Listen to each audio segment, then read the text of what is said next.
Good evening. It's 5:30 PM on Wednesday, September 18th, 2024, and this regular meeting of the Sandpoint City Council is now called to order in council chambers at City Hall, 1123 West Lake Street, Sandpoint, Idaho. For the record, I'm Mayor Jeremy Grimm presiding. Also present are Council President Deb Rule, Councilors Joe Aspiro remotely, I believe. Yes. Justin Dick, Kyle Schreiber, Pam Duquette, and Rick Howarth. Under the city's adopted code of ethics and civility as the presiding officer, I'm to identify the law enforcement personnel in the room who will be serving as the sergeant at arms for this evening's meeting. Tonight, we are pleased to have Police Chief Corey Kuhn in the back. If everyone will please stand, we will recite the Pledge of Allegiance.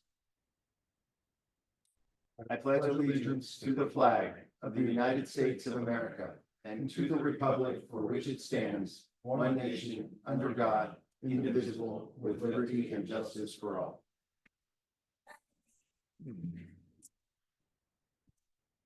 First this evening, I'd like to read a proclamation I have issued for Service Dog Month.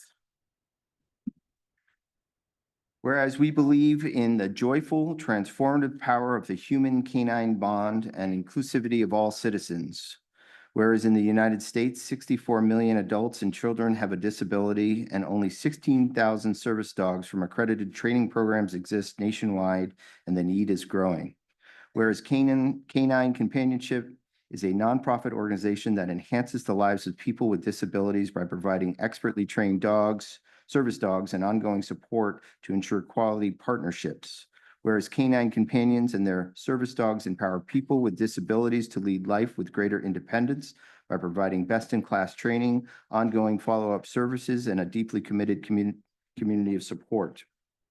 Whereas National Service Dog Month aims to educate our community about the benefits of service dogs, laws protecting them, and whereas the city of Sandpoint continues to work towards becoming an inclusive community in which all citizens and their service dogs are embraced. Now, therefore, in recognition of service dogs and the adults and children with disabilities in our community, I, Mayor Jeremy Grimm, do hereby proclaim September to be National Service Dog Month in Sandpoint and encourage all citizens to celebrate task-trained service dogs and be respectful of the rights afforded to the adults, children, and veterans who lead more independent lives thanks to their assistance.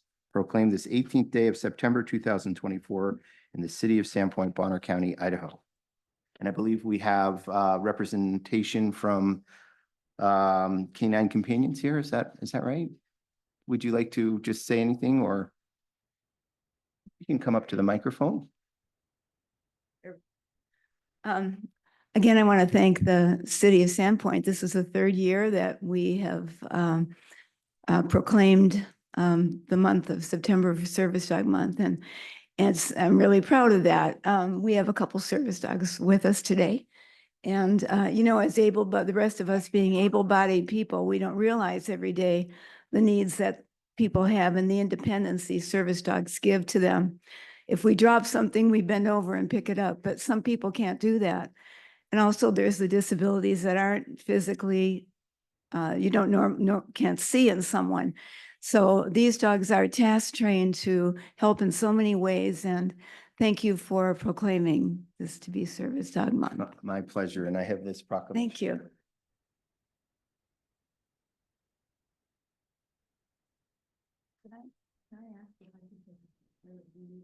Absolutely. You have a phone? Yeah. Photo opportunity. Dogs are always good.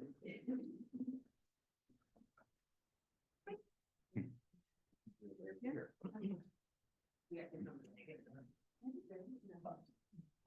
Way to go, Sarah.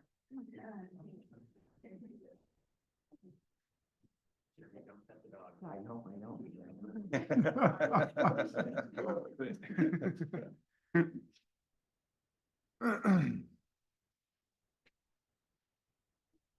We'll take a couple of the dogs. Thank you. Appreciate it. Thank you.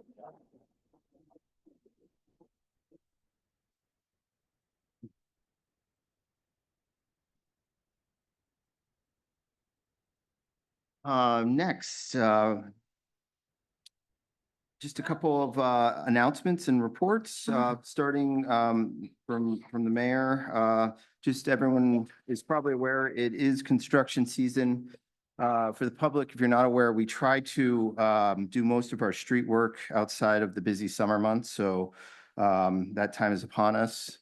We've got projects going on Fir, on Boyer, on Chestnut, Fifth and Pine, and shortly on Fourth Avenue as well. So sorry for the delays in the construction, but we got to get the pipes in the ground and the roads repaired before the snow flies. Secondly, I think we may hear some reports from council members. The citizen committees are active. I had the great pleasure to welcome all of them, or the three that have met so far, and those are underway. So we're starting to implement that citizen committee group and look forward to their work and the information they provide us moving forward. With that, do council members have any announcements or reports from the committees? Council President Rule. Yes, Mr. Mayor, I do.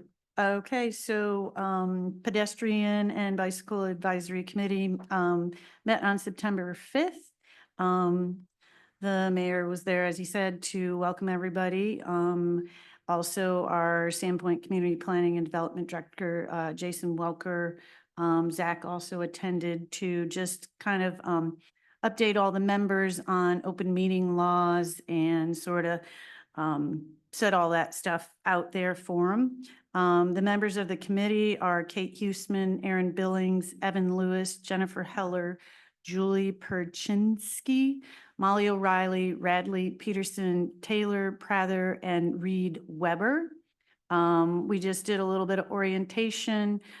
Jason went through how to really look at city code, how to look at the master plans through the city website, which would be Parks and Rec master plans, city multimodal transport plans, and also the comprehensive plan.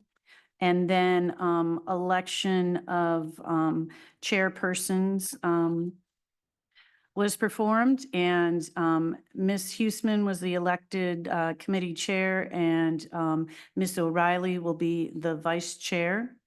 And then we selected a regular meeting time, the second Thursday of the month at 11:30 a.m. So that's probably the most important piece of information if anybody like to attend and listen to those meetings.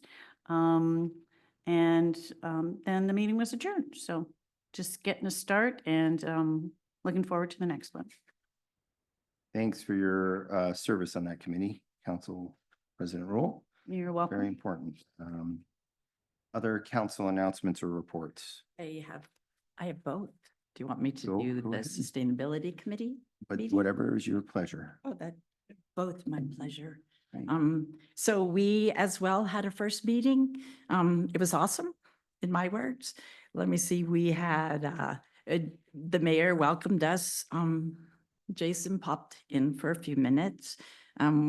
Our team is Wayne Benner, Katrina Pielli, Christine Moon, Deborah Dickerson, Diana Duke, and Mary Wilco's. And mostly what we did was introduce ourselves and provide information on experience and background. And the committee is full of experience and background and passion and interest. So it's going to be wonderful. We did choose not me, I'm the liaison, but they chose Wayne Benner to be their chair, and Katrina Pielli will be the vice chair. Legal was there as well as Melissa, providing training and overview on the Idaho open meeting law, public records law, and ethics and government laws and rules. We talked about for next meeting to have a good definition of sustainability, because everybody kind of talked about what did that mean to you. And I know we had talked for the comp plan to get a good definition in, so this might give us a better one than the one we ended up with.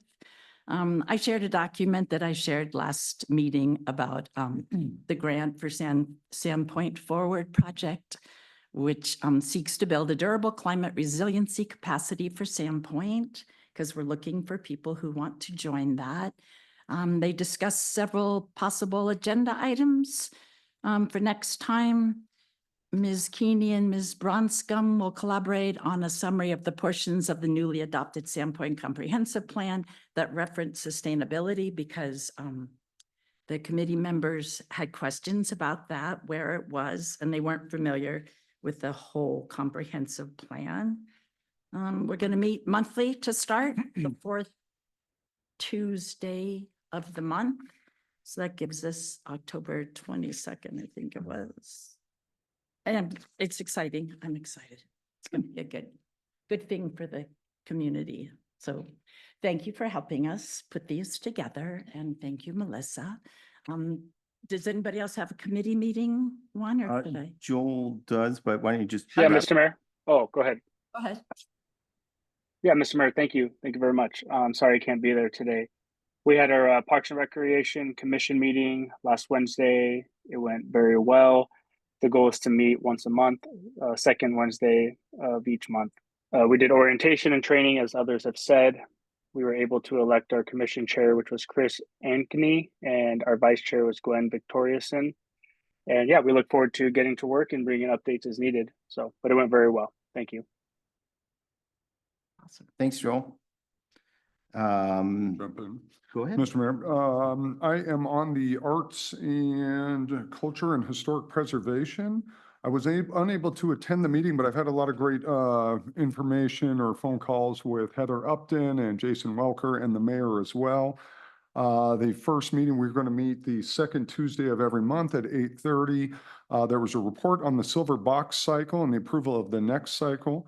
The Paint the Plow Community Involvement Plan, placemaking in the downtown parking lot, the historic walking tours, and some outreach for historic residential.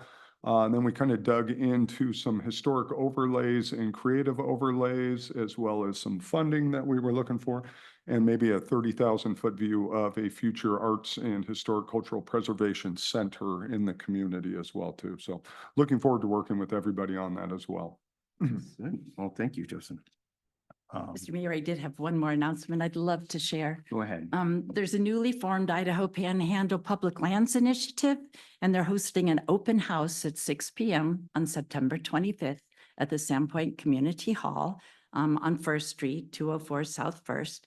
I just want to share briefly that the purpose of the group is to craft and advocate for federal legislation that enhances forest management, conservation, economic, and recreational benefits of public lands in Bonner and Boundary counties. The effort is focused on the north zone of the Idaho Panhandle Forest, which includes Bonner's Ferry, Sandpoint, and the Priest Lake Ranger districts. Our public lands are managed for multiple uses. The open house is an opportunity for the public to learn about the goals of the IPPLI and how to become involved if you so wish.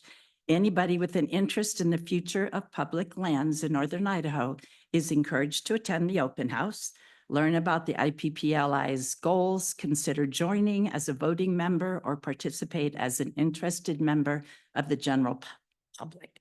There is a website, it's the Idaho Panhandle Public Lands Initiative.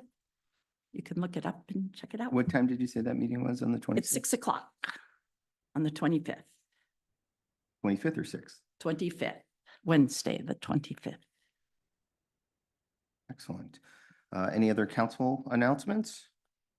I did miss one of mine. Either the council or members of the public or businesses may have noticed that we have a new website. I dropped the ball. That website was launched a little earlier than we had hoped. It turns out our old website provider didn't have a month-to-month extension, so we were faced with the choice of either getting another 6-month extension for quite a bit of money or going forward with our website that was in the works. So we do have a new website. Staff is working on some of the tweaks, the microsites, the subpages. In general, I find it much more user-friendly. Over the next 2-3 weeks, it will continue to improve. If there's something that you can't find, either council or members of the public, please pick up the phone and call us here at City Hall, and we'll get you the information you need. But that's been a 9-month effort to get that website up and running, and hope you all like it. With that, Next, I'll yield the floor to staff for any quick updates from the departments or reports. If there are any.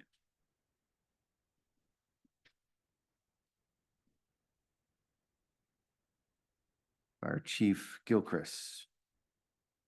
Evening, everyone. Just a couple of quick updates. First, just an update on how Sandpoint Fire is doing. We're into like deep into month 2, getting ready to go into month 3. Just want to kind of give you an update of where we are. We're going to have a captains. We've had a complete department meeting early on back in July. So this Friday, we're going to have a captains meeting, and this is just to kind of establish where the vision of the department is going. And we're going to be talking about everything from administrative to operations, training, different projects, all the way down to maintenance. We just want a clear vision of how that's going to look. We have a pretty good idea of how it is, but once we formalize it, then that just kind of makes it ours. We're gearing up for Fire Prevention Week, which for us basically turns into Fire Prevention Month. The message this year for 2024 is smoke alarms, make them work for you. Some of the key messages for this year is to install smoke alarms in every bedroom outside each separate sleeping area, like in a hallway, and on each level, including the basement of the home. Make sure the smoke alarms meet the needs of the family members, including those with sensory and physical disabilities.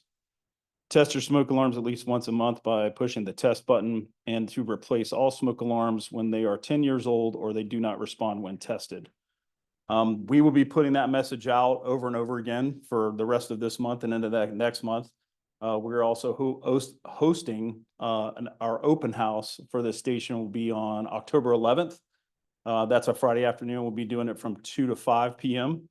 Again, like we talked this morning in the department head meeting, we're changing up a little bit this year. We're going to try to get it on Friday rather than Saturday. Once everybody clears out and settles in for college football on Saturday, it's kind of hard to get them all back in here and get them on fire prevention. So we're hoping this changes it up, get the message out a little bit sooner. And then we'll just keep at it. We've already started scheduling some of our school meetings. We also schedule for those that are homeschool. We have station tours. Usually they'll get together in a little co-op and come in, and we'll do 20, 30 kids at a clip doing that. So been very, very busy for the month of October. That's it, unless you guys have any questions. I have some real simple questions. Mm-hmm. Is it still stop, drop, and roll? It is still stop, rock, and roll. And if the fire alarm's chirping and I put new batteries in it and it's still chirping, does that mean it's time to go? Yeah, time to get rid of it. okay? The new alarms that they come out with have a 10-year battery in them. So it's still checked as batteries on the change of the clocks, but the new ones that we install, and we prefer the 10-year batteries. So once they stop working, you just install new ones. A lot easier to remember than doing the batteries. Any other questions for the chief? Are you giving them away? We have a program. You do? If people need them, all they have to do is contact them. We don't hand them out. Okay. We will go and we will install them for them. I've been to too many places where we've handed them out and gone back to that same house 3 or 4 months later on a medical call, and the smoke alarms we gave them are still sitting in the box on the counter. It's not doing them any good like that. So, yeah, we don't practice, just handing them out, but we will schedule and go and install them. So are there requirements for who you would go No. to do for? Mm-mm. It's a program through the Red Cross. Okay, So. thanks. That it? Excellent. Thanks, chief. Keep Perfect. up the good work. Any other staff that, department heads? Cheryl Hughes, Central Services. Get your steps in, Cheryl. Yeah, I'm getting my steps in. Good evening. For Central Services, we have special event. The only one to really report on is the summer concert series. The last one in Foreman Park is tomorrow. So come on out to that. All the special events going forward, they should be showing up on our website calendar so that the public can find out what events are taking place. That is a work in, excuse me, that is a work in progress, but all of the events should start showing up there. And I know the music series is showing up there, so that's a good sign. The other I wanted to report on is that we received a grant award letter today from the Idaho Transportation Department for the 2025 Office of Highway Safety Emphasis Patrol Grant. It is a $52,000 grant with a $13,000 match. We have the same grant that we're finishing up this year, which has been successful. And this is going to be for next year. So that grant agreement should be coming to City Council for consideration to approve on the October 16th meeting, with the first emphasis patrol scheduled for the Halloween period. And then the other thing to report is we have a few positions that are filled. Just the bodies aren't here yet. One is the Grants Contracts Procurement Officer position that is being filled tomorrow, is her first day. And we're excited to have her on board to fill that vacancy. The Human Resources position, that vacancy will be filled on October 7th. And the Planning Technician Administrative Assistant, that position will be filled on October 28th. So that one's a little away, but at least they are all, those vacancies are all filled. So we're excited to have these new team members coming on board, and emails will go out kind of introducing, like I had done on the last few new employees we have.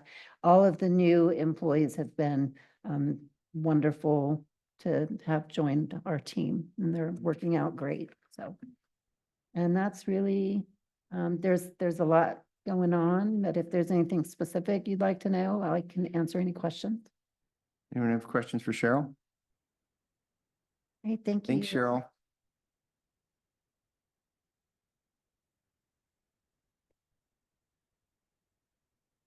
Dr. Welker. Good evening, counselors. I've got some updates. I'll start with our always busy planning and building department. I just checked with our planner and our building official on their way out today, and we are averaging around 6 new building permit applications a day right now. In the last month of the building season, we see everybody scrambling to get their foundations in, to get their concrete work done.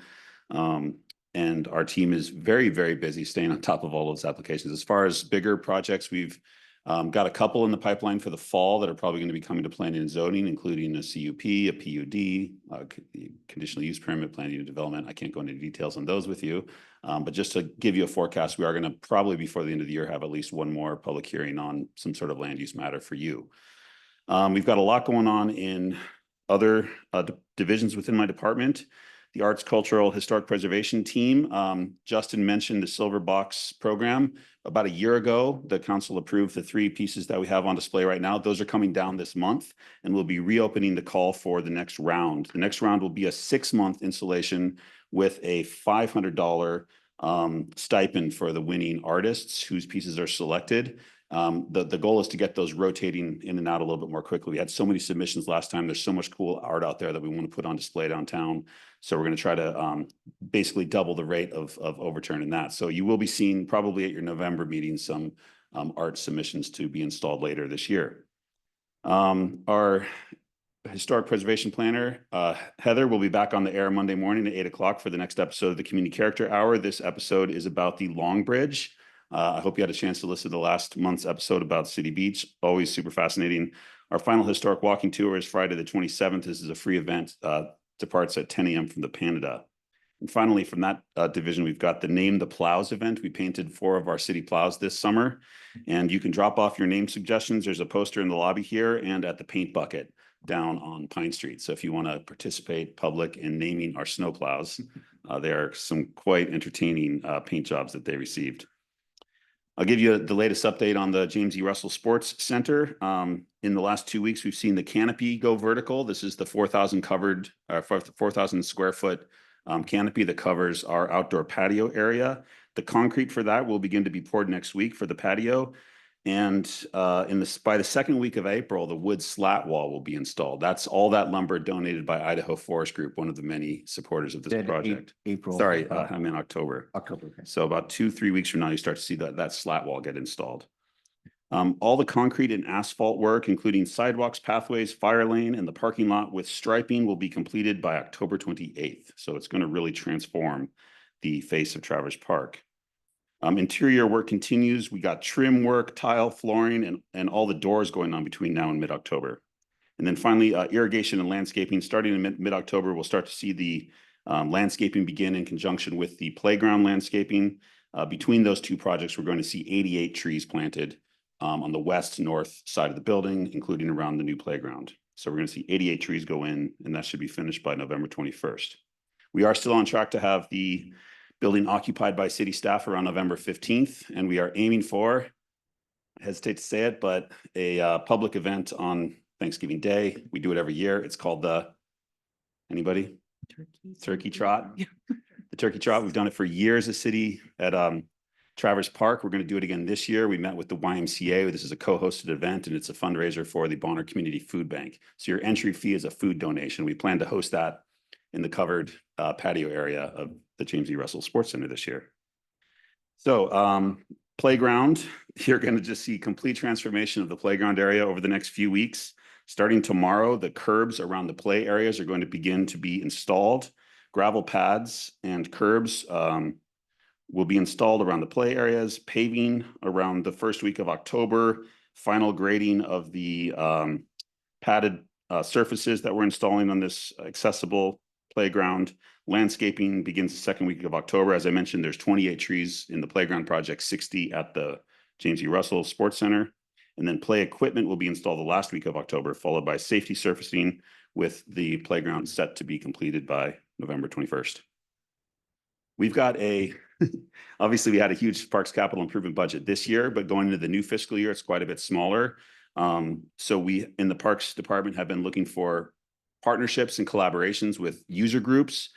We've seen successful projects in the past, such as the Youth Bicycle Skills Park. The new project we've been working on is a complete refurbishment of 2 of our ball fields at Traverse Park. 2 weeks ago, we had all the ball field users, high school baseball, high school softball, Little League, the Sasquatch Travel League, the North Travel Baseball League. We're all in here, about 12 ball field user group representatives. And we basically came up with the plan to completely rebuild fields 3 and 4. So I want to thank Peak Sand and Gravel, Mike Peak. He's donating, like today, tomorrow, and Friday, his dump trucks to drive to Spokane and pick up 82 tons of infield fill dirt, which is being paid for by a donation from Sandpoint Little League. So this is a project we're going to get new ball fields at Traverse Park, and it's going to cost us time and labor for city parks maintenance staff, which have been doing the prep work for all that delivery. But Saturday morning, 9 o'clock, we have a bunch of ball field users coming out for a volunteer party. I'll be bringing donuts and coffee and invite you guys to come as well. So we're getting work done for very little cost for the city, as we always like to do. So big thanks to Peak and Little League, who made that project possible with their donations. Finally, recreation programming update. We've got a new program offered by our rec division, which is the non-school day care program. Every day this year, there's 12 weekdays where school will not be in session for kids because of parent or teacher in-service days. Our rec department is offering basically daycare those days for kids age kindergarten through grade 6. Registration is open for that. The first 2 of those days are October 3rd and 4th. Starting on October 1st, we'll open registration for adult co-ed volleyball, youth co-ed basketball, and the Little Dribblers introductory basketball program. So we're hoping to get a lot of uptake for all of those rec department programs. And that's it for me. Do you have any questions? Thank you, Director Welker. Any questions? I do. Councilwoman Duquette. Oh, be quick. The species of those trees, is there a list somewhere? I know Our landscaping plan, which was in the bid package for both the building and the playground, includes all the tree species in Okay, I thought that. a table of So I contents, can and go back I can't tell you what they all are. and that does Maeve. Can I get that from Maeve? That's also been in past council packets, but I understand that. we but can I probably can't pull that up remember. and share it with you if Okay. you're interested. I'm assuming they're native. I assume so. Yeah. Okay. We Is Heather doing the call for the new art? I know she likes to. yeah, do the that. call, you mean for the Silver Box project? Right. Yeah, that should go out on the 26th of September. And that's her, Yeah. her thing. Okay, Yeah. thanks. And then. Now, I should point out there's some possible delays for that based on the contracts. Cheryl's kind of responsible for that. So that timeline of September 26th is Okay. kind of pending ability of Cheryl to get the contracts out. Okay, that's good. Thanks. Okay. Any Thank you. other questions for Director Welker? All right. Thanks, Jason. Thanks, guys. Any other staff reports? If not, I will, I mentioned, I guess this will be under the Public Works, which until we get a Public Works Director, I am the Public Works Director. Regarding the 1% local option tax, we'll be putting together a flyer, informational flyer that will go out in the utility bills and be sent to all Sandpoint utility users, as well as a trifold that will be mailed to Sandpoint residents in the next couple weeks here. So just getting information out about the tax proactively. And if you have any questions on that or want to give me any feedback, please let me know. Next, this is new for the public who's here. We have changed the public comment period, and we're going to proceed. If you wish to speak or haven't yet completed a sign-up form, please do so and hand it to the staff member, a staff member at the back table. If you'd like to speak on any item, that's the big change. If you didn't hear that at the last meeting, you don't have to wait until the item is up. If you wish to speak on any item on this evening's agenda, now is your opportunity to do so. For purposes of general public forum, you're welcome to comment on any topic pertinent to the city that is not included on the agenda. Those attending remotely who wish to speak, you may raise your hand on Zoom at this time. I'd like to make everyone aware that the city does have a policy on public meeting decorum. The rules are posted in the chambers and at the entrance of the doors. In summary, I would ask that everyone please be pleasant and respectful, not make derogatory statements about others, including city staff, not be boisterous or disruptive, no calling out, clapping, holding up signs. Please note that the council cannot take testimony on planning-related matters outside of official public hearing, which we don't have any tonight. Public comment this time is for comments only, no questions or debate. You're always welcome to contact me during regular business hours if you have questions or concerns. Again, this is your opportunity to speak on any item on the agenda or on any item general in nature relevant to the city of Sandpoint. This is the only public comment time that you'll be offered this evening. When it is your turn to speak, please state your name and whether you reside in Sandpoint city limits. Each speaker will have up to 3 minutes. And with that, Madam Clerk, has anyone signed up to speak during the public comment time? Yes, Mr. Mayor. Letitia Mullen. Hi, Letitia. Hi, I'm Letitia Mullen. I am a Sandpoint City resident. Thank you, council members, for your time and thoughtful consideration of this matter. I am here today to voice my family's strong support of the city council giving permission for a grant request to be submitted for an asphalt pump track at Travers Park. I am a City of Sandpoint resident who owns and lives a house near Travers Park, a third-generation Bonner County local, a high school teacher, a parent, a mountain bike coach, and a voter in every election. I am eternally grateful for the expanding opportunities within the City of Sandpoint for healthy, family-friendly recreation and community building. And I hope that this pump track will be installed as my family is very excited to put it to use, especially after our recent trip to the city of Leavenworth, Washington. One of the reasons we chose Leavenworth as a vacation destination was because of their asphalt pump track and access to mountain biking. My son and I spent many hours at Leavenworth pump track during our visit and couldn't have had a better time.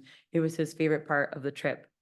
As a high school teacher, I interact with 14 to 18-year-olds on a daily basis throughout the school year. I view the installation of an asphalt pump track at Travers as an opportunity to provide teens with another healthy outlet for their energy, something they desperately need. Teens with outdoor activities to keep them occupied will be less likely to spend their free time getting up to no good, like underage drinking, drugs, loitering, and vandalism. A well-built asphalt pump track would be another option for them to spend time not staring at their phones, which is an unhealthy addiction and a source of depression for many teens. At the pump track, just like at the skate park, they will spend time outdoors, making new friends with similar interests, interacting with actual living humans in person, building physical strength, and improving their mental well-being. A well-built asphalt pump track will provide a safe location for both adults and youth to advance their skills, which is always preferable to unsanctioned, unsafe road pump tracks. I have looked over the proposed design, which impressed me with its efficiency and thoughtfulness, really getting the most out of the space while taking into consideration the surrounding recreation fields and environment. Elevated seating for ballpark viewing, rain gardens, and smart stormwater treatment integrated into the design, ADA accessible and rideable lines for all ability levels. And if it's lighted, it will be dark sky compliant. As a city resident, a voter, and a taxpayer, I think it would be irresponsible and irrational to not move forward with this grant application in which the residents of Sandpoint and surrounding areas would gain inarguable benefits for very minimal taxpayer dollars. Bike people travel to ride quality trails, bike parks, and pump tracks. My family is just one example. As Sandpoint becomes known as a great place to visit on a bike trip, the visitors will spend money on food, lodging, and at our local retailers. The dirt is already there and the grant money is waiting. In closing, I hope that you will give your approval for the submission of this grant application as it will benefit so many kids, teens, families, and businesses. Thank you again for your time and consideration. Thank you so much, Ms. Mullen. Tyler Key.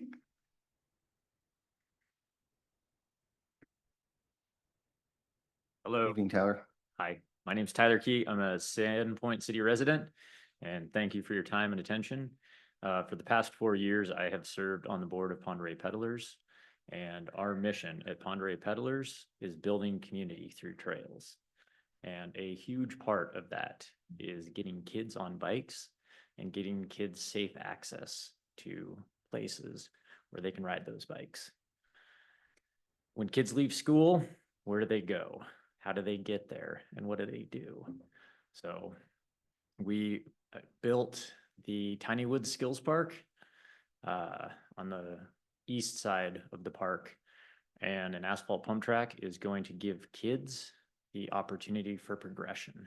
So they can start on their striders in the Tiny Woods and then advance to pedal bikes and then eventually get out on the trails.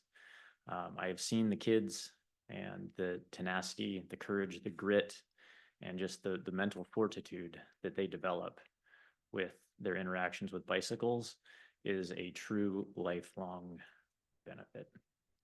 So I hope we can consider this and think of the children. Thank you. Thanks, Tyler. Christine Moon.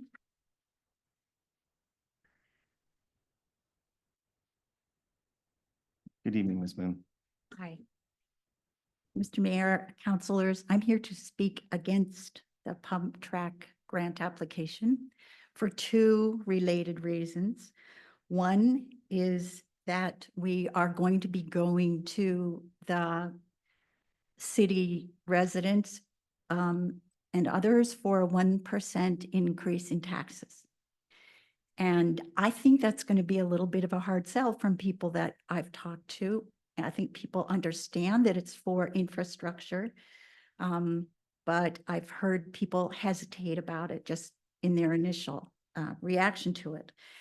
And this is not the time to be asking for city resources for funding for a niche amenity. I think we need to really focus on infrastructure. I think people won't understand that we're asking for 1% increase and at the same time adding a niche recreation amenity. The second reason is that if we're going to be spending city resources on seeking grants, managing projects, I would much rather see those resources go to using bikes for transportation. We really desperately need more easy accessibility for bikers to town. I've had in the last 2 weeks, sort of coincidentally, I've had 2 people say, I don't ride my bike downtown because I don't feel safe. And I would much rather see the city do that than spend time and resources on securing funding for a niche bike recreation facility. Thank you. Thank you, Ms. Moon. Carolyn Anderson.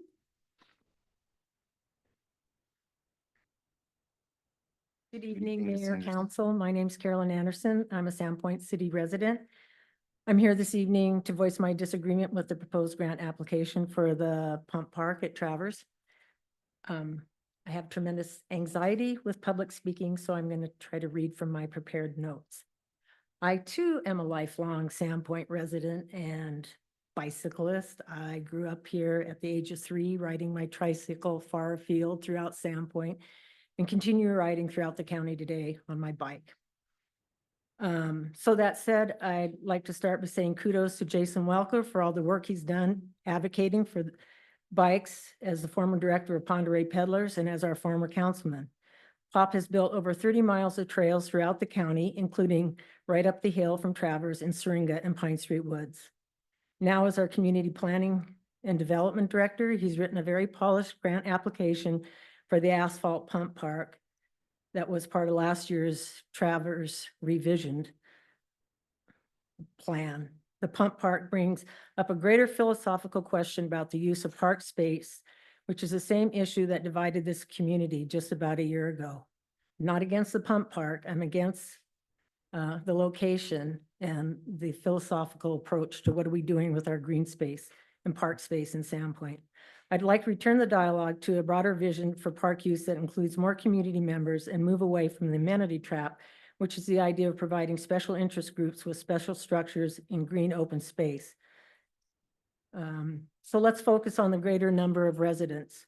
They include the schools across the park at Pine Street. They include residents of Alpine Vista, the neighborhood families, the low-income apartment residents, and all the community members that walk and want safe, accessible footpaths and parks year-round.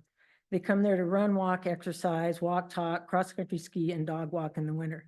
They come with walkers, scooters, wheelchairs, strollers, recumbent bikes, electric bikes, and they come in their walking and running shoes. They utilize the paved paths and green space, not the specialty features. We're blessed with a beauty. Let's protect and embrace what Travers has to offer in that. And let's stay away from the amenity trap of special interests. The current trend in park design is less is more and allow freedom of movement in public spaces.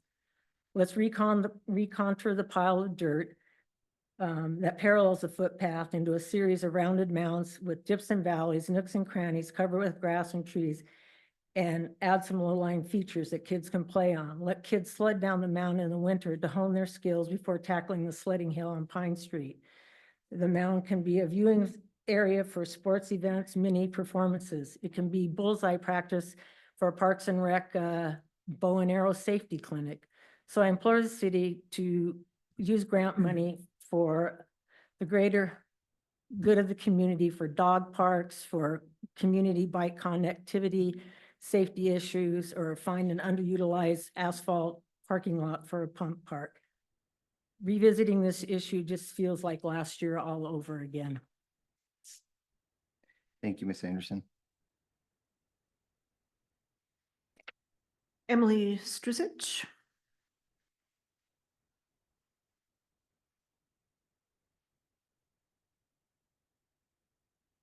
Good evening, Emily. Good evening, Council. My name is Emily Strizich. Nice job with my last name. I'm here to voice my support for the pump track project and the application for that grant. As a mother of 3 small children, I can tell you that I will do, you go to great lengths to entertain your kids and to run some of their energy off. And we are so lucky to have the infrastructure that we do right now. And yet it's not the industry standard. We just traveled a great distance, and I can tell you, we stayed in some really weird places, Sioux City, Iowa, for 2 days because they had this incredible asphalt pump track and my kids couldn't get enough. And we'd already picked so many battles at that point that we just said, all right, we're staying here and eating at an Applebee's, because that was like what just, it lit up my children on this travel. So I just want to encourage you guys to consider the grant application. My understanding is that the match that is available is already a resource that we have as a community. And so there wouldn't be a huge lift necessary by the citizens.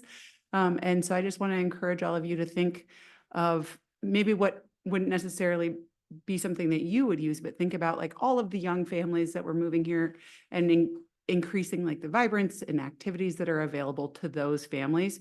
We also, of course, have these incredible mountain bike trails, but to get there, you have to start, you got to start at the beginning, right? And that's a safe space like an asphalt pub track where you don't have to worry about traffic. You don't have to worry about collisions with other cyclists or skateboarders. I previously was teaching my kids how to ride their bikes in a skate park, and I don't recommend that because there was a lot of cross traffic to have to figure out, whereas this amenity would give us the ability to like kind of let kids go and find their biking wings, as it were. So my co-pilot here is getting squirmy. So again, my name's Emily Strizich, Sandpoint resident, and voicing my support for the pump track. Thank you. Thank you so much, Emily. Finn Smith.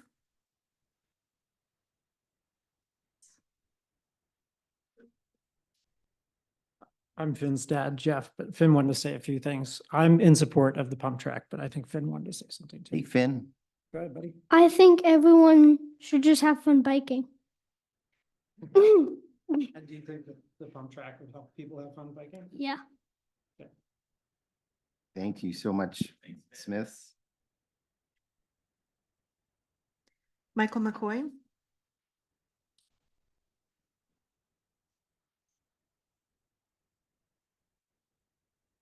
Good evening, Mr. McCoy. Hey, thank you. Mike McCoy, not a city resident anymore, unfortunately, but really close by. I just wanted to show support for this. I think it's really incredible opportunity to use this piece of land to do something that's just really awesome for towns. I hear a lot of people saying something about it's a niche sport or obscure whatever, but if you go by the skate park any day, it is absolutely jam-packed with people. And if you pave a pump track, they're multi-wheel. So you can take some of the scooter riders, the beginner riders, even some of the longboarders, and they'll come into the pump track and use that and kind of take some of the pressure off of the pump track. Also, it'll take the kids that are careening through the Vista, or what, I forget the name of the homes over there, where people like to walk and just chill out. The kids that are flying around those paved trails will have a place to go. Also, there's a lot of talk about, other pump tracks and whatnot. And a lot of people will travel in like the Leavenworth pump track is a racetrack. So it's head to head and you race, and that's fun, but they get kind of boring. But the track that we have designed is actually really good. And I think it's going to be, there's a lot of variety. So it's not just a loop where you go around and around. You can do all sorts of things. It's really good design. I really like it a lot. I started emailing Kim Woodruff about 6 years ago about building a pump track at Travers. And I've been hounding, he left. Now I've been hounding Maeve, and now she's pawning me off onto Jason. I cannot stress how awesome this would be for the town, and they're really good. Also, it's a safety thing. When you're learning how to mountain bike, pump tracks teach you how to navigate jumps and terrain. Whereas if you don't know what you're doing and you're flying on a mountain bike trail and you hit a bump, you could go over the bars. That's really dangerous. Pump tracks teach you how to have good form, elbows out. It's the first half of a jump. So, right now, if you don't have any experience with this, you go flying down a trail, there's a jump, you go off the jump, you don't know what you're doing, you don't know how to navigate it. A pump track is essentially muscle memory on how to navigate jumps, which kids love jumps. And I just think it'd be a great addition to Travers Park. And that's a really obscure piece of land anyway. Don't really know what we would do with it if we didn't put a pump track there. That's it. Thank you. Thank you, Mr. McCoy. Nick Watson.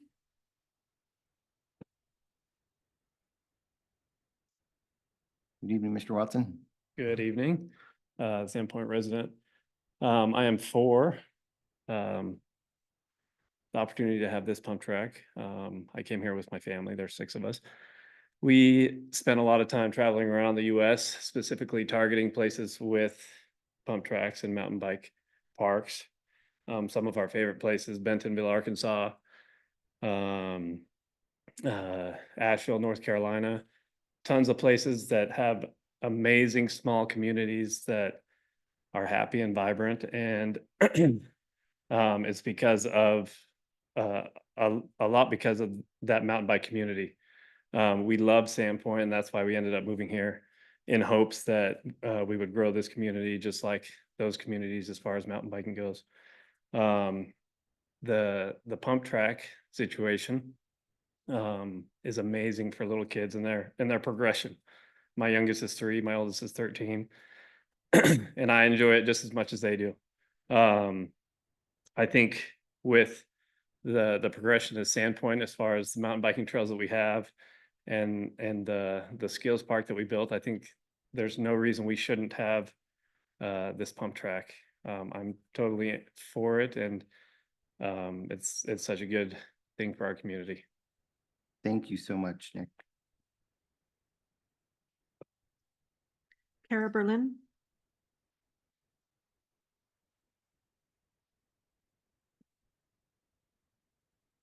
Good evening, Ms. Berlin. Hi, good evening. Thank you so much for having us here. I will keep this brief to not reiterate everything that has been said already. My name is Kara, local business owner, new mother, and I just want to say that biking in this community is such an outlet for community and mental health for me. And I really hope that I can share that with my 8-month-old daughter as she grows up. And I think this would be a huge, huge addition to our community. And I really hope we can see it through. Thank you so much, Ms. Berlin. Diana Duke.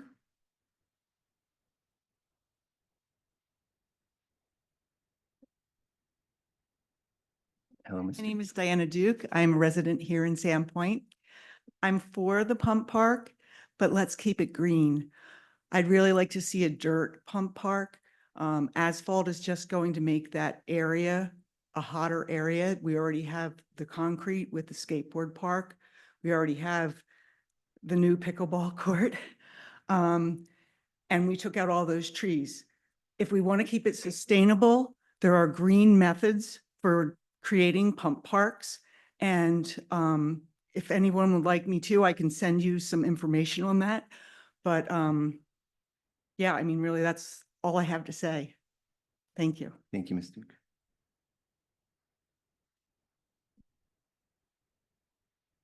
Sarah Palmunter. Hi, City Council. I am not a Sandpoint resident. I actually live in Ponderay, but I do work as one of the mountain bike coaches in town with Pop. So I think I've probably coached, let's say about 100 kids already, probably in the last 4 years. So watching the kids get better. Finn, who talked earlier, is one of my kids.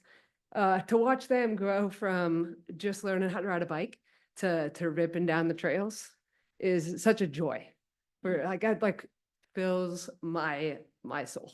So I think a pump track, which these kids have access to bikes. These kids have access to take their kids up to Pine Street Woods, up to Schweitzer. What I see is being in Travis Park, there's so many kids that can't get up there. So why don't we have a spot for them to go in town to go ride? Also, like, I look at it as a lifetime sport. Yeah, soccer's awesome. I played soccer my whole life. But am I playing now? No. But am I still biking? Yes. So why don't we give it for the kids? And then, I don't know, I also coach women, like it's with Pop, it's Women's on Wheels. And there are so many women that find their passion later in life. So let them let them go bike too. So the more biking we have, the more access to whatever sport. I play pickleball now. Yeah, it's like an older person sport, but I'm stoked to also have that facility to go play. So I'm for all sports and access. Thank you so much, Sarah.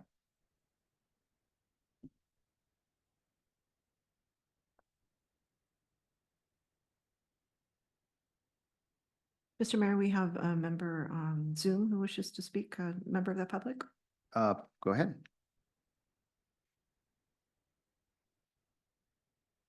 Jesse Stafford. There you go. Can you hear me? We can, Jesse, are you a Sandpoint resident? Yes, I am a resident of Sandpoint. Thank you.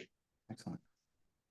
Yeah, I just would like to speak in favor of the asphalt pump track and encourage the council to grant the permission to request the funds for this project. I'm a parent of a highly energetic child, And actually, I have two children, and they're both extremely energetic, although one is just 8 months old, the other one is 5. And we rely heavily on the outdoor activities to give our kids meaningful things to do. And they use them to learn physical skills, to just grow as people. And then they also make friends. And it's something I haven't really heard anybody mention, but we rely heavily on these resources so that our children are not using technology. They're not on iPads, screens, YouTube, video games. And I know a lot of other parents have expressed this. So this is why this project is meaningful to us, because as a family, we spend as much time outside as possible. We actually volunteered for a couple of weeks to help to build the Tiny Wood Skills Park. And we actually used our own money to put the sod in early in the season so that moms could have a place for the kids to go, because we knew if the moms came, the kids would come. That was kind of our theory. And we struggled and fought to get water to keep the grass green, but we managed to do it all summer long until we just recently got the water system in, which is great. So we help with the skate park also, and we've also volunteered a ton, including my 5-year-old son has done a lot of trail work in the lower basin. He was actually there helping with Tiny Wood, and he was a very good boy, and he did a lot of the nuts and bolts that hold the features together. And so these things are something that maybe in the past I probably would have opposed because I didn't understand them. But now, as a father of children who need these things, I can see how they look maybe not so blessing to other people in the community, but we literally live and die on these things. I want to say a couple things about pump tracks that I didn't understand before. First of all, Traverse Park, in my opinion, is the only place to put this pump track. I've seen other communities build beautiful tracks and put them in the wrong place, and they just die as a municipal project that's a poor use of money. So we see what the skate park has done and Tinywood has done. And to me, Traverse Park is the only place to put this. We wouldn't want to put it far away, out of the way, because people wouldn't use it. Second of all, the pump track we went to in Chilliwack, British Columbia was mind-blowing. It was the longest pump track in North America. And I wanted to say one thing about this. It's not all about the wheels. This sport is somewhat of an individual sport, but these pump tracks and skate parks and skills parks turn it into a social thing. And so it's not just about learning to ride bikes and scooters and skateboards. It's about building friendships and relationships. And we saw this in Chilliwack, British Columbia. There was kids of every age, from 5 to 40, riding this as a community. So I wanted to share those thoughts, and hopefully you guys consider approving that grant. Thank you, Mr. Stafford.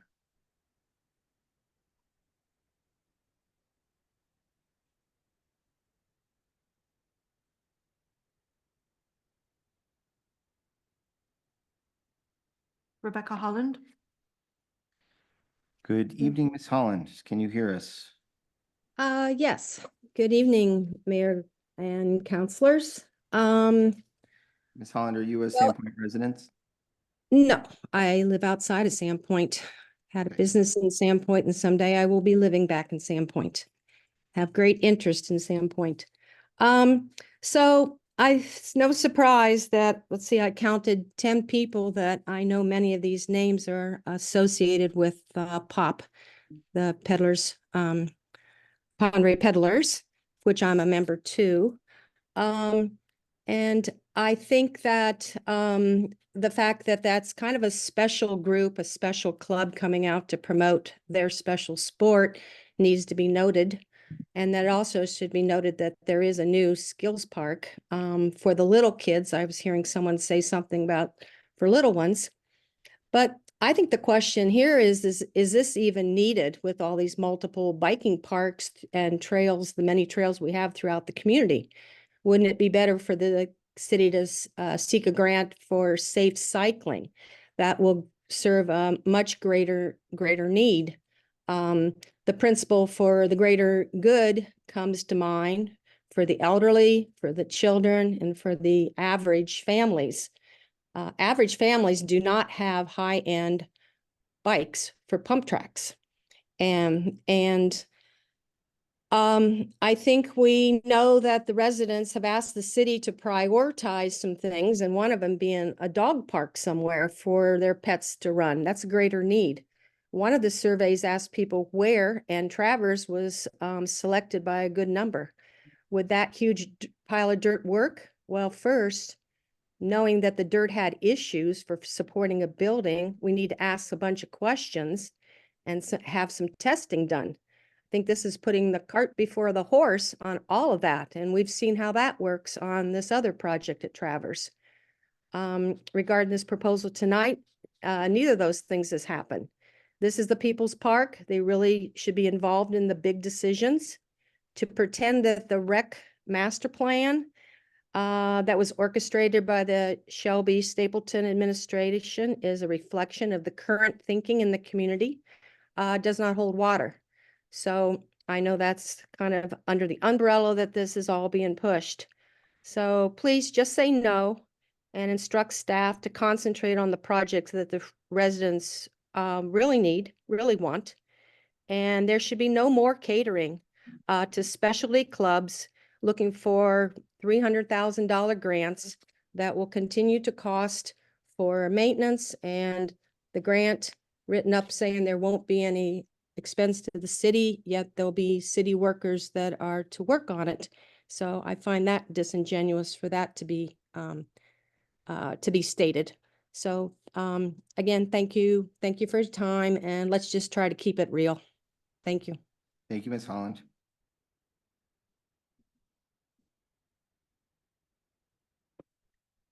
Mr. Mayor, I am not aware of anyone else who wished to speak during public comment time. Thank you, Madam Clerk, and that will conclude the public comment portion of this evening's meeting. We will now proceed with the consent calendar. For the record, the total amount of bills is $977,710.99 for regular payables. Council, are there any questions or items you wish to remove from the consent calendar? I will entertain a motion to approve the consent calendar. So moved. Second. Moved by Schreiber, second by Dick. This will be a roll call vote. Counselor Sprow,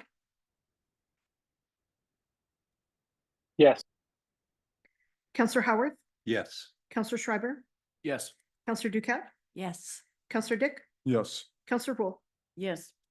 Mr. Mayor, motion passes. Thank you, Madam Clerk. Next is a resolution that would authorize an application for an outdoor recreation fund grant administered by the Idaho Department of Parks and Recreation, seeking funding for the final design and construction of an asphalt pump track at Travers Park. I will now yield the floor to Director Welker. Jason. Good evening, council. Let me clean up my screen here so I can see what I'm doing. Okay, let's make this full screen for you. Okay, a little background on this grant application. As you're aware, we're coming towards the end of about 10 years of huge capital investments in city parks. From 2017 to 2021, we had a local option tax that raised $7.2 million that went towards the improvement of Memorial Field, including the grandstands that we have today, the turf surface, and the redo of the parking lot, the boat ramp, the ADA, non-motorized boat launch, etc. When that tax expired in 2021, we had also recently just adopted the parks master plan in spring of 2020, I believe. And then a local option tax was given to voters to vote on in the fall of 2021 that would have basically for another 7 years provided funding to do more parks capital improvements. That local option tax failed about 53%. It needed 60%. Yet we had a parks master plan that had been adopted with, I'd estimate, close to $100 million of long-range improvements envisioned. Obviously, we're not going to be addressing the vast majority of what's in that park master plan. Thanks to the donation from Jim and Ginny Russell, we were able to complete one of those components, which is the, well, nearly complete now, the indoor sports center at Travers Park, which was envisioned in that 2019-2020 Parks Master Plan, outlined in red on this diagram. Another component that came out of that from, oh man, the community outreach that took place during the Parks Master Plan in 2019 and 2020 was extensive. I think we had 18 rounds of public engagement. We had the Hive booked out. We had the Panada booked out. 400 people at the Panada came to the presentation that Greenplay gave, along with park staff at that time. So this was, in my opinion, the best example of community outreach we've seen in the last decade or so of city government. That's when I got involved in city government, because I was just, you know, a huge advocate for what was going into that parks plan. One of the outcomes of that was what we see in this in this vision here that was included in the Parks Master Plan called a young adult BMX track. The folks at Green Play didn't really know what they were talking about when they said young adult BMX track, but perhaps they were children of the 80s, because in the 80s, BMX tracks were kind of the hot thing. The movie Rad was huge. Many of us remember that great movie about BMX racing. So I'm guessing the Gen Xers who made this plan were kind of reliving their childhood dreams about BMX tracks. But what we call a track like that today is a pump track. And that was envisioned for this kind of awkward corner of Traverse Park. So I put this display up here to show you that this was an outcome of an 18-month public engagement process that saw participation of over 1,000 members of the Sandpoint community contribute to that. The desire for kind of non-traditional sports in city parks was loud and clear. Ball fields and court facilities are great, but the community said very clearly that they wanted more opportunities for wheeled sports. So in fact, you can also see the enhanced youth BMX area. Since this plan was adopted, we did see Pond Ray Peddlers step up and put about $70,000 into that corner of the park, and we have the Tinywood Skills Park today because of that.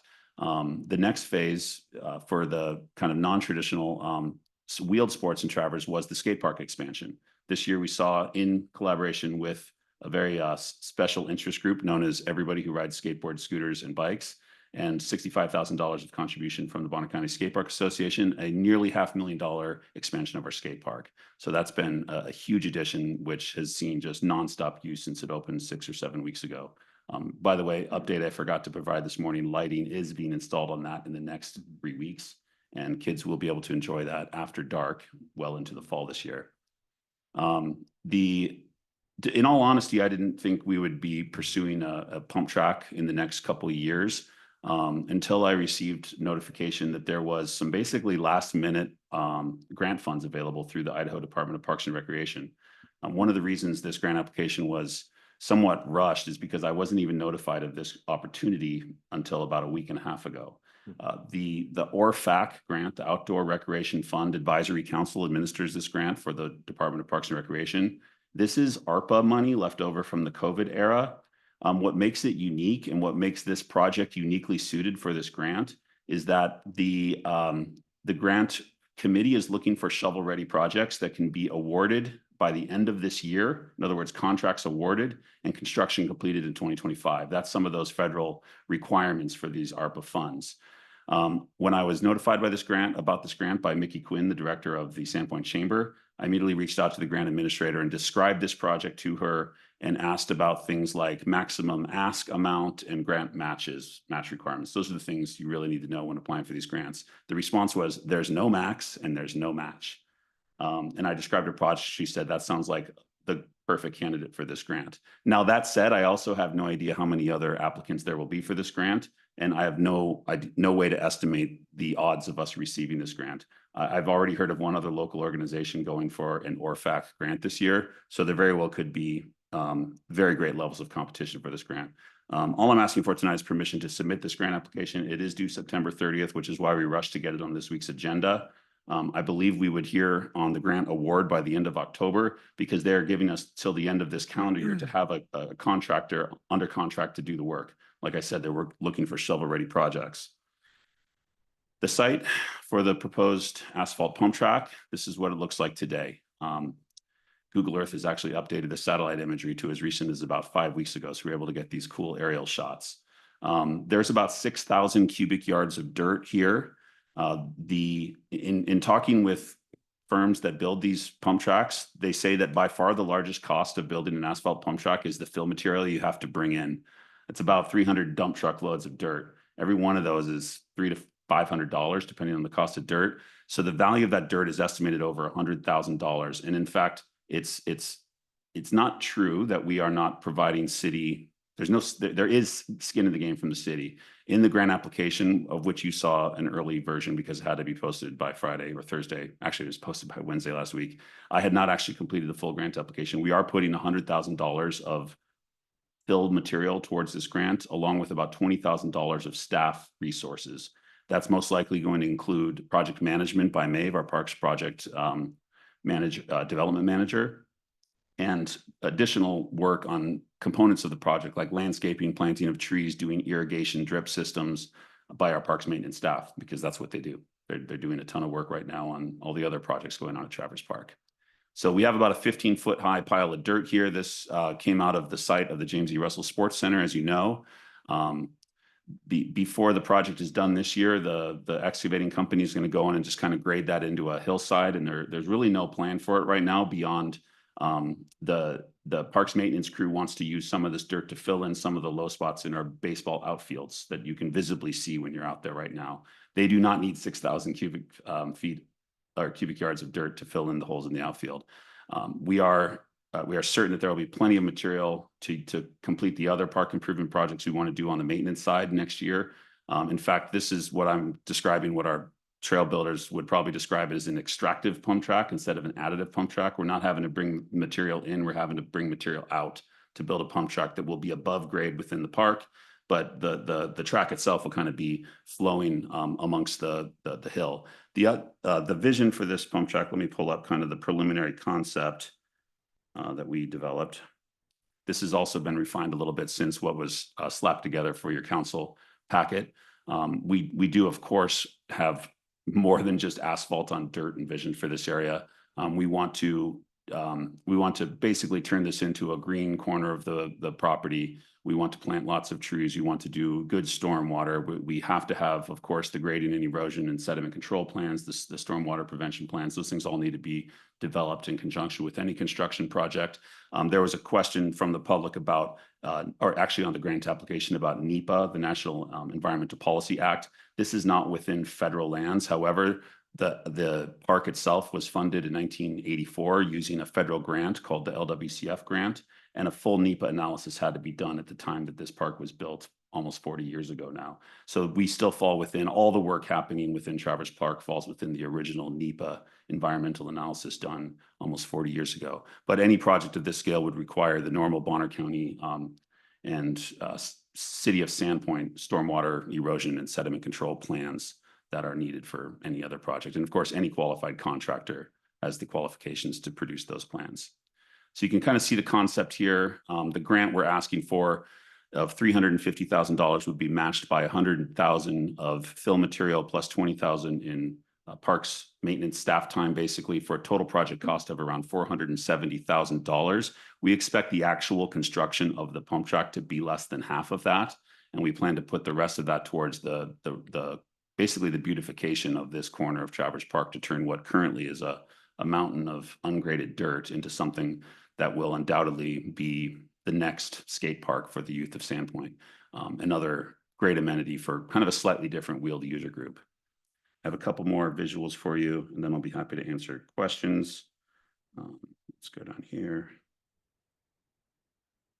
Okay. So you heard some of the commenters talk about other pump tracks that they visited in other parts of the country. For those of you unfamiliar, this is what we're talking about. It's really a park amenity. These belong in city parks. That's where they are being built all over the country. Many companies have begun building asphalt pump tracks because of the huge demand by municipalities around the US and around the world. The original inventor of the asphalt pump track is a Swiss company called Velo Solutions, and many of the tracks you see here are actually Velo Solutions pump tracks. Some of these are from cities in British Columbia within a couple hours from here. Bend, Oregon, we heard Leavenworth, Hood River, Oregon. Missoula has an asphalt pump track. We're seeing asphalt pump tracks being built in city parks all over the West right now. Within 4 hours of here, you could probably drive to a dozen of them across the border in Canada, over in Montana, down in Oregon, and in Washington State. Doesn't Pend Oreille have one? Pend Oreille has a dirt pump track. And one of the arguments for an asphalt pump track over a dirt pump track is maintenance, actually. Asphalt pump tracks essentially need to be rebuilt on an annual or biannual basis. Dirt, you mean? Sorry, the dirt pump tracks. They're not as permanent as asphalt pump tracks. They require constant maintenance. When they get dry, they turn into dust bowls. When they get wet, they turn into mud bowls. Asphalt pump tracks are essentially year-round, almost zero maintenance. There will be, of course, maintenance requirements of the grounds around them, irrigation, weeding, planting, and maintenance of the trees. But one thing about these asphalt pump tracks is that they can be considered year-round amenities. You can shovel snow off them just like kids do on our skate park right now. It's crazy to see kids out there with snow shovels, shoveling the skate park in the winter and shredding. We're gonna see the same thing at the asphalt pump track. It might even turn into a snowboard park in the winter. So some other precedents for you. And finally, just to give you kind of that aerial view again, this is what the park looks like, or looked like a few weeks ago. This is gonna look very different in 2 months from now, but that pile of dirt is still gonna be there when we're done with the James E. Russell Center. And we just want to turn that into something beautiful and something fun for the kids, for the families, to continue to provide kids who maybe don't have a parent with a truck or a car with a bike rack, who don't have the opportunities to get up to Pine Street Woods or out to the lower basin to ride those public mountain bike and hiking trails. We have something in a city park right in the backyard of several thousand Sandpoint kids. We did the count. There's 30 schools or daycares within a 30-minute walk of Traverse Park. That's hard to believe, but that's actually true. This is the town's park. It's less than 1 acre. That's never been utilized for anything other than storing soccer goalposts. That's what that corner was used for before. So we're looking to activate that like we have other kind of underutilized sections of all of our city parks. So with that, I'll take any questions you have. Thank you, Director Welker. Are there any questions from the council?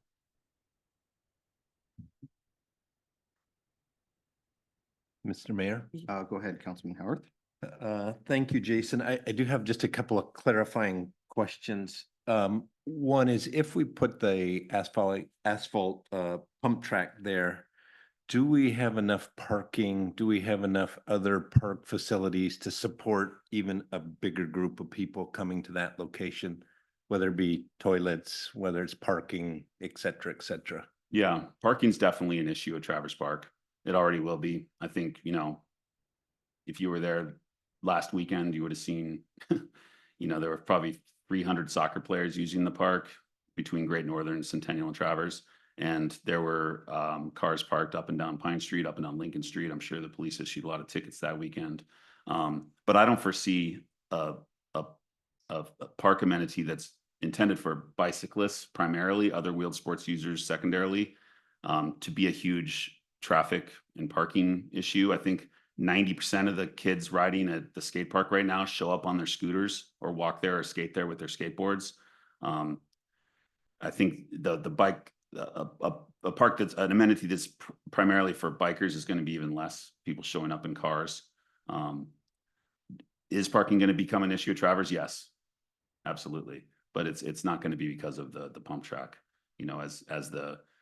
As the James E. Russell Center starts to see lots of users, I think that's going to become maybe a parking pressure. Our parks capital improvement plan, as you know, includes, in fact, we can just go back to that visual, that first visual, where did it go? Includes the expanded parking lot that was in the parks plan. The parking lot today only goes to right about here. So are we gonna do that in the next 3 to 5 years? I don't think so. But I don't think that this particular addition to the park is going to put a lot of pressure on the parking situation, to answer your question. We've heard quite often feedback from the citizens of Sandpoint about the desire to have a dog park.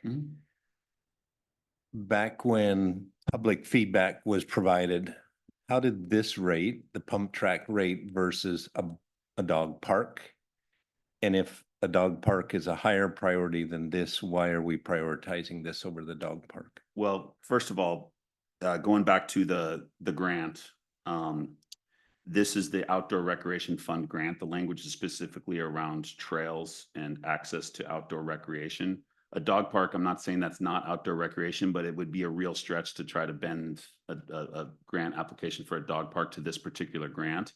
As far as how a dog park ranked, we didn't really do a ranking in the Parks Master Plan. It wasn't like, what's the #1 priority? What's the #2 priority? But if you haven't had the chance to, I'm sure you've had a chance to look at it. The surveys that were done as part of that effort made it very clear that kind of the non-traditional sports like mountain biking, like access to trails, like hiking, like skateboarding were a very high priority. I don't know off the top of my head how many respondents mentioned dog parks. I don't have like a head-to-head comparison. So there's a couple things we've Anybody who remembers like 2 years ago, there was kind of a dog park concept that was getting floated around. It was estimated to be around a $1.5 million project. It's kind of how we rolled a few years ago, right? We're looking for kind of smaller scale projects that we can do in parks. When grant opportunities come up, that's how I understand that parks projects are mostly going to be funded going forward. So we are definitely still interested in doing a dog park. In fact, Maeve, the mayor, and I have been looking at alternative locations from what was proposed. The location that was proposed was by the boat launch at Memorial Field, kind of between the wastewater treatment plant and the boat launch. I mean, some of the concepts involve like arch bridges going over the water, connecting that little spit of land, complete, you know, redo of the shoreline there to provide like steps down to the water so dogs could swim. We're just not going to be doing that. There's some alternative locations for dog parks that we've been discussing within City Hall, and I hope to bring you a proposal for that sometimes next year, to be honest. Yeah, and just to make everybody clear, the grant money that you're talking about and if we were to get the lot tax through, those are two separate buckets of money. Okay. We're not taking, we can't use the lot tax to go support this. Is that true? Correct. I think, you know, the door was left open for possibly improvements to pathways in parks, but we wouldn't consider this a pathway. This is kind of a unique park amenity. You know, we might be asking for some lot funds to repave some pathways to kind of restore ADA access to all our parks, but that would be separate from, you know, the lot tax would not fund this at all. And my last question for you, we know that the fill that came out of the James E. Russell building was not suitable to build that building on. But can you talk about the quality of that fill for doing what we want to do here? Okay, to clarify, the fill that came off the James E. Russell building, it's not that it wasn't suitable, it's that we had to excavate down to put the foundation stem walls in. Okay, you can't put foundation walls on the top of a project because then you've got stairs going up to your sports center. So we had to excavate down so that the grade at which the sports center was actually being built was at the correct grade for the rest of the park. So it's not that all the non-suitable fill dirt was removed from this site. So there was sawdust, that you can go walk on this pile and you'll see solid earth. You won't see decomposable organic materials. That was all trucked out 100%. This was the leftover fill dirt. And our contractors, Gino and the excavation company they subcontracted with, they oversaw the relocation of fill dirt to this site. And under direction of the city, only suitable dirt for fill projects was relocated here because we knew this would be used for something in the future. I think we knew we were going to be putting a pump track here because that's what was in the master plan. But also that we've ended up with enough fill dirt that we also have lots of fill dirt we can use to fill in those holes in the outfield. We're doing it right now, actually. I mentioned our ball field resurfacing project at the beginning of the meeting. Austin, our parks maintenance manager, he embarrassingly told me yesterday morning that when they scraped all the sod off of the infield at field 3, which is something the ball field users requested, he measured, there's a 1.5 foot difference between third base and home base. So they've brought in a ton of that fill on the north side of the James Russell building and regraded the whole infield at field 3 so that it's all at the same elevation. Okay, we're going to be doing that in the outfields over the next couple of years with dirt from this pile as well. And I'm sorry, I do have one more question. Yeah.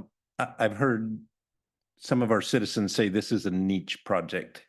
Can you tell us how many people you expect to use this facility if it were to be built? How many people, like throughout the year? Yeah.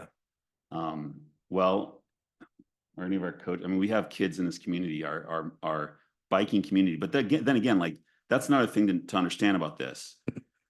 Before there was a skate park in Sandpoint, there were almost no skaters in Sandpoint, right? So how could you predict the level of use of a skate park before we had a skate park? There was no place to ride a skateboard. Kids would get, you know, issued warnings for skating on sidewalks downtown because it's. Then maybe draw a correlation. So How many skateboarders do we have using the park? Right now, it's probably getting dark out, but they're still out there in the dark, and there's probably 20, 24 of them. And every time I've been there this fall since that skate park opened, there's been between 24 and 30 kids on scooters, skateboards, and bikes. The skate park is used by bikes now as well. It's not the primary purpose of the skate park. But since since the community has seen the growth of trails outside of town, the community of kids who ride bikes has absolutely exploded. We have some mountain bike coaches here. I think, the after school program right now probably has 48 kids participating in it. And every one of those kids needs to be driven up to Pine Street Woods every day after school though. So having this in our backyard is just going to exponentially grow the opportunity for kids to ride their bikes close to home. Also, the idea that you need like an expensive high-end bike to enjoy a skate park is crazy. Same thing with the Tiny Woods Skills Park. You'll see kids on townie bikes riding at the Tiny Woods Skills Park. You'll see kids on $50 Strider bikes they got at Big Five Sports riding at the Tiny Woods Skills Park. Same thing will be true of the asphalt pump track. Thank you. Any other council questions? Mr. Mayor, Go ahead, Councilman Trevor. did you consult the Parks and Rec Commission on this project? To be honest, this grant came onto my radar on Monday last week. I literally wrote this grant. So I'll talk about the amount of staff time it took. I'm almost embarrassed to say it took about an hour, which means I'm going to have to do a rewrite before it goes out because it was rushed to get on the council agenda. Our first Parks and Rec meeting was on Wednesday last week, I think. So I didn't have time. This will be on the next Parks and Rec Commission agenda for sure. In fact, tomorrow morning, I'm taking half the Parks and Rec Commission on a tour of Traverse Park. So we're going out to look at this site tomorrow, but I can only have 4 at a time because there's 9 on there, so can't have a quorum. But no, it wasn't presented to them because I found out about this grant a week and a half ago, and I wrote the grant on Tuesday and submitted it to Melissa here at 5 o'clock on Wednesday, which is when it was due. But you didn't mention it during the Parks and Rec meeting? No, it wasn't on the agenda. That agenda was set 48 hours earlier. So would I have? Absolutely. This is exactly the kind of thing I want the Parks and Rec Commission to give feedback on. So Right. doing a site visit tomorrow, I'm going to definitely share it with them, share the concept and talk about it with them. And just to remind you, we're asking for permission to submit a grant application that I don't know if we're going to get. If we do receive it, I have to come back and ask permission to accept the grant. And then we have to ask permission to put out an RFP. And then we have to ask permission to accept a bid that's turned in. So there's like 4 more steps of approval between now and the time we can move any dirt. And would there be any leeway on how that grant money was used if we were approved? Yeah, in fact, I've written a lot of these grants in the past for projects similar to this. And one thing I've learned is that you be as vague as possible in your description of how the grant funds are going to be used. And with the mayor's suggestion, I proposed an amount that I was planning to apply for, and mayor's like, ask for more, you need more. And I agree. Like, we've learned that contingencies and projects like this are really important. So we're asking for actually quite a bit more than we expect the cost of the pump track to be. Again, finding out there was no limit and no match required. Usually grants like this require up to a 50% match. We don't have to put cash down. Our match in materials and staff time is to make our grant look a little bit more competitive to the grant committee. They like to see that we have skin in the game. And that, I'm sorry, that 100,000 of match, that's the material that's there. Yeah, I talked to Isaiah, our site superintendent at the James E. Russell project. And I said, what's the market value of 5,000 cubic yards of dirt? Because that's what we're going to need for this project. And he said around 100 grand. So that's what it would cost to bring that material in for this project. Sorry to interrupt, Councilman Trevor. Oh, no. I'm looking at a FEMA flood map, and this appears to be in or very near a floodplain. Could you speak to that? No, I don't know anything about that. Sorry. Okay. Jason, would you like to add something? Can you speak to that, Eric? I'm gonna grab my water bottle when it comes up. Good evening. Apologies for the back of the room introduction. It's kind of in my area of expertise, so I figured I'd jump in. I'm not familiar with whether or not that location in particular is in a floodplain. But typically with floodplain development, you are really careful about what you put there. And things like recreational opportunities are exactly what you put in floodplains. Worst case scenario, if indeed that, is in a floodplain location, it is temporarily underwater. In the spring, for example, upon snow melt, if there's a part of Traverse turns into a pond, that would turn into a pond. It would be a temporary thing. Our maintenance crews could bring some, basic equipment over there and clean it up in a couple hours and it'd be ready to go. Beyond that, I see no concerns about development of this sort in a floodplain. There's not soil stability concerns, as long as you have vegetation on your soil or other, means of control, mulch, for example. You won't have any erosion concerns. The soil out there is good enough and will be compact enough where even if water's sitting up against it, it won't erode. They're in the short term, under construction, if there was a flood, that could be a concern, but that's typical in construction practices. Once the project's complete and we get things growing, in the plant materials growing in the location, there will be zero concern for any development in there. And Councilman Schreiber, in my professional practice, work with floodplain development daily. As you can see in the map you have up there, the dirt pile is outside of that blue line, which is the Bonner County Viewer FEMA layer. And that is the layer that the county or the city would use, that bright line, that demarcation of what is in and not in the floodplain. And based on my viewing, it looks like that dirt pile is not within the flood plain. And this map is the actual map that they use for determining that. Excellent. Would there be any additional permitting that we would have to go through that might jeopardize us being shovel ready by the end of the year? If it were in the blue area, it would probably require a floodplain development permit, but I've done dozens of these. And if it's not on this blue line, if it's not in that blue shaded area on the Bonner County Viewer, then it does not trigger that. That is the line that's recognized by the county and the US government for the floodplain. Thanks. Or the flood zone, actually. They have a variety of different ones. Any other questions for Councilman Welker? I do. I mean, Director Welker, sorry. Mr. Mayor. Never gonna get that right.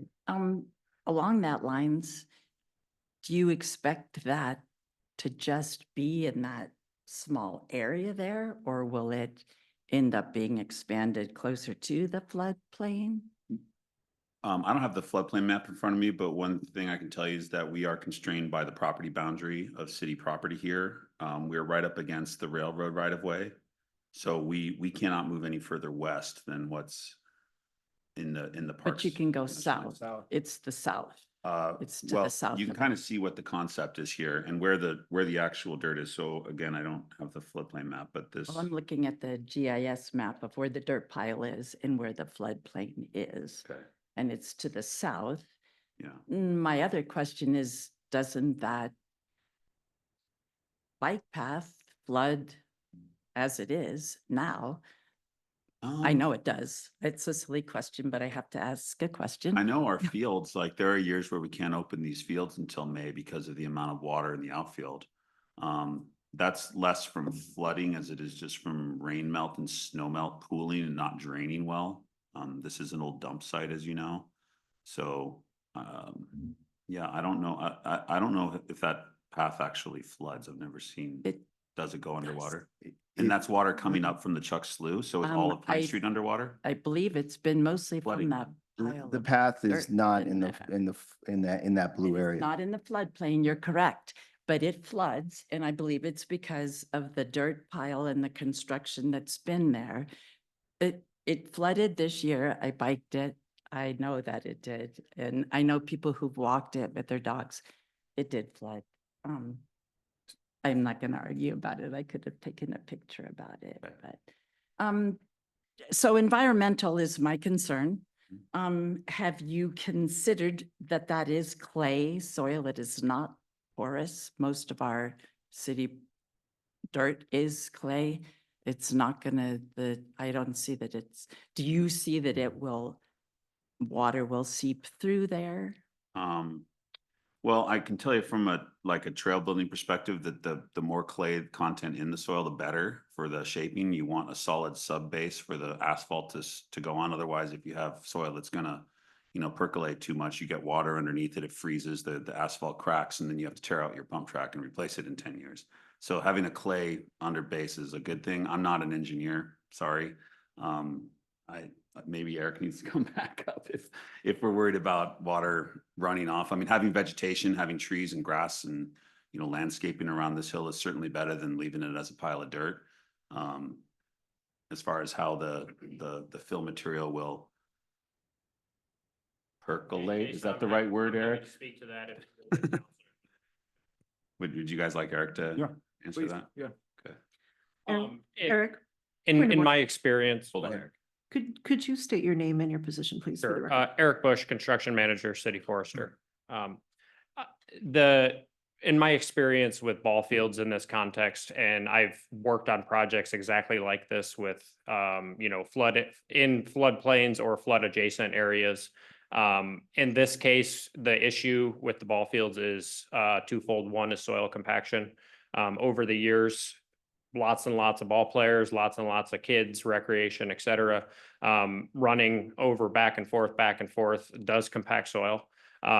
Pedestrian movement over soil is a lot less, you know, injurious to the soil as far as compaction goes compared to like vehicles or equipment being on it. That, you know, you can get 100% soil compaction in a day and a half if you're running equipment over it. Pedestrians or people, it takes a lot longer. Travers has been a park and a, you know, recreation park for a really long time, so that's absolutely a part of it. The other thing is the ball fields don't have any drainage. There's no infrastructure under the ball field moving water away from it. In a lot of locations, that's never a concern. In North Idaho, it is a concern because of our snowpack. The only time I've seen flooding in North Idaho, Sandpoint in particular, is in the spring. We have some locations throughout town that, you know, carry water later into the summer. It's all because of spring snow melt. If we appropriately grade and install infrastructure, as in pipe material to drain stormwater from the ball fields, it won't be a problem anymore. There's zero concern with the minimal additional asphalt impervious surface of a pump track causing additional stormwater to build up. If you were to do the calculations, it wouldn't even register. It would be so insignificant. And the field flooding predates, you know, this soil being located here. There's no relationship between the two. I can keep going on stormwater and soil compaction as long as you want, but I think I've probably given you enough. I also have a question about, you talked about the asphalt. We've talked about the parking lot's going to be expanded. The concrete jungle is a lot of asphalt. Are you concerned about impervious surface, the heat sink in that area? Does it seem to you like that's a lot of concrete in one section for those issues, for impervious? No, A lot of, there's not. If you were to, I'm certainly not a scientist that's used to measuring this sort of thing, but if you were to take albedo, that's sunlight reflection off impervious surfaces like asphalt, you might have, you know, upon completion of this asphalt here, if you were standing on it, you might have a half a degree difference. If you stand 10 feet away from it, there would be no difference. Obviously, I haven't done this testing. I'm speculating based on my expertise. But if this was a whole paved parking area, the size of the rest of the Travers parking lot, absolutely. This is probably, you know, 5% of that amount of asphalt. but isn't the parking lot going to be expanded out towards that area? in Not the unless you can future? find $2 You- to $3 million. Well, you've now. talked about that. Yeah. Haven't That- you that's talked in the about park. that as being That's in the your- parks master Okay. plan, yes, but Okay. there, I don't, unless Jeremy, can I no. have $1 million to do a bigger parking lot? Can It's not in the budget. we approve that Um, tonight? And it's, you know, parking materials can be changed. I'd You ask. can use white parking, you can use pervious pavers, you can do lots of creative things that are green in the parking. Mr. Mayor. It's Councilwoman, I'd like to give every council member the opportunity to ask Go all ahead. their questions so we could then call for a vote. Or you can come back to me. Do you have any other questions? Oh, go ahead, somebody else and then you. I just had a follow-up question for Eric while we had him at the podium. Tried to sneak in there. Oh, sure. Could you speak to the expansive qualities of saturated clay soil and what effect that would have on an asphalt surface? Yeah, clay does shrink and swell as it absorbs water.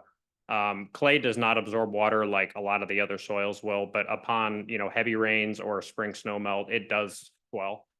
In the case of a pump track, in a case of this location where the soil has been bermed and is sitting there, what you're looking for is compaction percentages. If you were building a road, for example, you would be looking for somewhere between 95 and 100% compaction. That is basically the removal of the voids. If you were to look at that soil through a microscopic level, you're closing those voids, and you do that by running heavy equipment over it. There's specialty construction equipment that's made to do that. But basically, you're taking out the airspace. And by taking out the airspace, you're also taking out space for things like water to infiltrate. You're basically sealing it. It's kind of like putting on your Gore-Tex rain jacket if it's raining. You'll still get some water in, and it will shrink and swallow a little bit. But you're taking, if a clay soil can shrink and almost double in size in the right conditions and the right soil. This soil isn't quite that clay heavy. There's soils like that in other parts of the country. In this location, if you get, in excess of 80% compaction, which we probably are already at, and running equipment over it to grade it would get us the rest of the way there. We would have very little, if any, clay shrinking or swelling due to water infiltration. So you're not worried about, say, like the kind of buckling that we see around town on our streets or on the pathway in Travis Park? I am not in this scenario, no.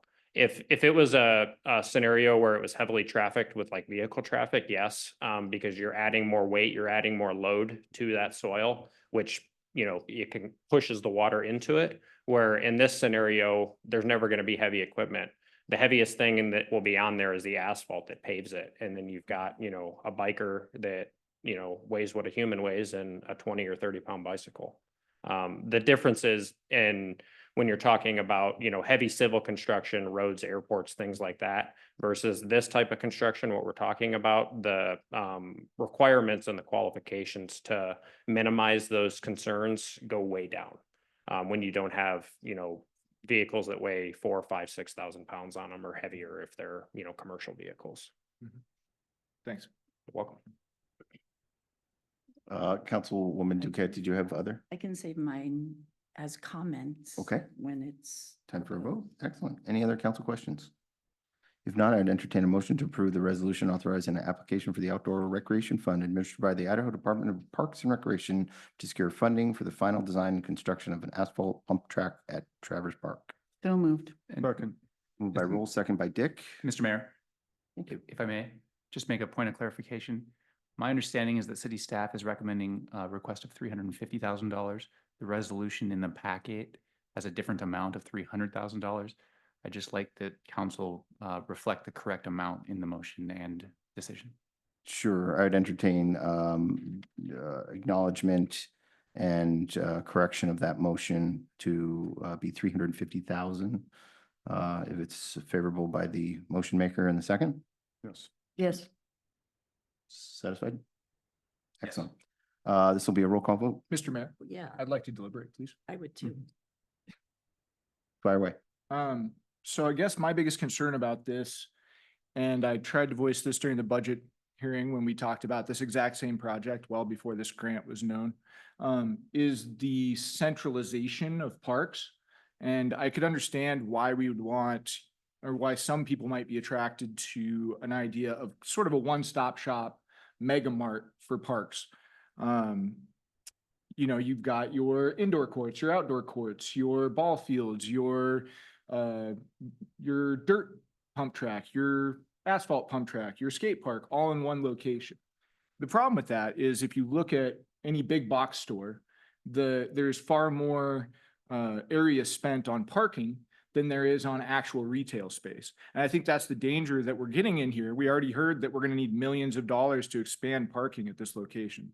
So adding more amenities is just going to add more need for parking, which means less space left over for actual park. And furthermore, when you get to, you have the opposite idea where you can decentralize parks and have each neighborhood have its own park. And there's several pages dedicated to this in our Parks and Rec master plan, where it talks about which neighborhoods are underserved and which ones need more park space. And I recall during the comp plan workshops, both Mr. Welker and Mayor Grimm mentioned how we have thousands of units going on in the north end of town, as well as the Parks and Rec master plan that was developed before any of those units were even imagined, already identified that area as lacking in park space. So I'm very hesitant to put more park funding into a spot that's already over allocated and actually sits right on the edge of the city limits. So it's not even centrally located. When we know that we have not only an existing need for additional park space on the north side of town, but there will be additional need upcoming, particularly as one of the commenters mentioned about high density residential and how people who live in apartments have a higher need for park space than somebody who lives in low density, maybe a quarter acre lot. They've got a big backyard for their kids to play in, but apartment dwellers don't have that. We recently approved a PUD for some high density residential on the north end of town. We have high density residential being built south of the highway. None of that has access to parks right now. I think there's also a community aspect that's being ignored here, that when neighborhood kids can walk to a park rather than being driven, they get to know their neighbors better. Crime rates have been shown to go down when people know their neighbors better. Kids build independence by being able to walk to the park rather than being chauffeured across town to one centralized park. And so I think that just like I said in the budget hearing, I would really like to see this money be allocated to a different part of town. And I don't have anything against a pump track. If we want to put a pump track in a different part of town, that's fine. But that's why I wanted to have the Parks and Rec Commission consulted on this, because I think that Parks and Rec Master Plan has plenty of great ideas of ways that we could use this funding and use it in a place that currently doesn't have any access. We heard several families stand up here and talk about how their kids need access so they can stay out of trouble and burn off energy. And what about the kids who are living on the opposite side of town from this park? So I'm interested in amending the motion. I still want to approve staff to apply for this grant, but I would like to amend the motion so that to instruct staff to apply this grant money to a different project. Thank you, Councilman Schreiber. I just would point out that this grant was a last minute reach out to communities that have projects that need to be shovel ready and under contract in the next 90 days and completed in 2024. And I think you bring up a lot of great points that I agree with wholeheartedly. This is one of those opportunities that, having looked at the press release, the email, it's, do you have a project that can be under contract, a solid, clear project that can be under contract and then constructed in 2024? I'm not sure that there's the ability to pull another project out of the hat and say, this is a project we have ready that meets the criteria of the grant. But if the maker of the motion is friendly to an amendment, or if you'd like to propose in the form of a motion amendment, feel free. Can I deliberate on either one of those? Yeah, I'd be open to more deliberation before making a amended motion. I agree with everything you have said about distributing park amenities elsewhere. It appears to me that Travers is over inundated, especially in that area right now. I did go look at the survey from 2019. I would have wished, I know we're always propose something that's in a hurry. We always have to make a quick decision, and I don't think we make the best decisions with those limits on time. I've seen it happen. I looked at those surveys. I'm not a dog owner. I'm not pushing a dog park, but on that scale, 3.4 was a dog park. A bike park was 3.1. Improved playability was 3.0. The Tide top survey requests were to protect the environment and resources and preserve land in their natural state. They wanted walking and bike trails more in the future. The top priorities, none of them really listed a bike pump track. I've researched a pump track. I think it looks awesome. If my kids were young, they would love it also. I don't think it belongs in Travers. We wanted snow play. teen playgrounds, walkability. That's what I saw. I went back to that survey. And if we are not doing another survey to find out if ideas have changed, I think rushing through this is not a good idea. Could it be your motion that it doesn't have to go in Traverse? Can there be another place you can put a Madam pump track? Clerk, with all due respect, I call for the question. This will be a roll call vote. Well, what was that? Counselor Dick? I'm sorry, were you voting on the original motion? Yes. Yes. Counselor Duquette? No, I'm sorry, I don't understand. What's the motion, the original motion? Yep, to approve this. I would have to say no. Counselor Schreiber? No. Counselor Rule? Yes. Counselor Sprow? I'm a little confused on, I really like the idea. I really like, even where it's at. I'm a little confused on kind of what just happened, I guess. I'm using my procedural authority to call for the vote because I feel like I think this is we'll see where the vote ends up, but I think both council members have expressed themselves. I'd like to see where this vote goes. So it's yes to approve the grant application or no to kill that motion or to deny that motion. Right, so we're not, Councilman Schreiber did not make a motion to amend, is that correct? That's correct. And what I understood was we need a shovel-ready project by the end of 2024. We need a project Is that under contract by under the end of contract? this year and then completed next year. And before I vote, Councilman Schreiber, do you have an idea for a project like that? Yeah, I think there's projects in the master plan that could fit that description. We had talked about. Under contract? Mr. Mayor, point of order, you called for the Yes. vote. Yeah, Deliberation. I'm trying is to over. be. Yeah, okay. Well, I understand that. As much as I do like the idea, I don't appreciate what I feel is a disrespect to my other counselors. So because of that, I'm going to vote no. Thank you. Counselor Howard? Yes. Mr. Mayor, it's a tie. You will need to vote to break the tie. I vote yes. Motion passes. For the final item on the agenda, council will consider an ordinance amending the portions of city code related to dog licensing. I will now yield the floor to Police Chief Corey Kuhn.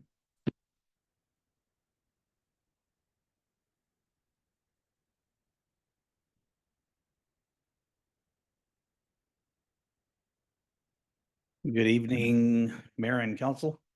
I don't have my computer, so, because I was on another call, but the short version is in your packet, you would see that we're requesting the city to repeal the requirements to license your dog for the city of Sandpoint. That is the short answer. Thank you, Chief. And council members, just to bring this back to the global view on it, this amendment would make licensing a voluntary and free service of the city and change our obligations and give us more flexibility in terms of the collection of dogs at large per state code. And with this, I need to really take my hat off to the chief. He's worked really hard with Better Together Animal Alliance and has a plan in place with a local vet and for housing dogs at large for up to 5 days, and then a very good price for Better Together if we have to actually surrender that dog if we can't find an owner. In addition, there are contingency plans for what's the proper word, I guess, maintaining or sheltering, thank you, dogs in the event that vet that's offered that opportunity do not exist at a city facility. So for a short-term sheltering in the middle of the night, basically dog kennel at a secure and sheltered location on city property, in city property in a building. So long and short of all this is this brings us to a conclusion with a really elegant solution for the Better Together Animal Alliance challenge that we're facing. And the chief has worked closely with Mandy on this out there, and I take my hat off to both of them for finding that solution. Do council members have any questions? Yes, I do. Councilwoman Duquette? I appreciate also your work, working with Mandy for sure. My question is, by appealing the licensing requirement, is the goal now or in the future to not pick up stray dogs? The answer is no. So we're still going to pick up stray dogs, but they're going to be done under a different concept. So right now, any residents or any citizen, whether they're in the city or the county, can pick up a dog, take to the shelter, and that comes back on us. So there's going to be new protocols put in place. Those protocols, we're about 90% done with them.